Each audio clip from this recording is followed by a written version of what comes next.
तो गाइस आज मैं आपको बताऊंगा अगर पीसी में डिस्प्ले नहीं आती है तो आप उसे कैसे रिपेयर करें। सबसे पहले तो आपको पीसी को खोलना है,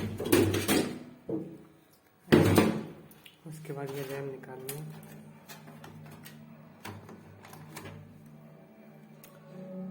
इसे हम लोग साफ करके दोबारा से लगाएंगे। ये आप लोग इरेजर से भी साफ कर सकते हो। एक्चुअली इसमें डस्ट आ जाता है।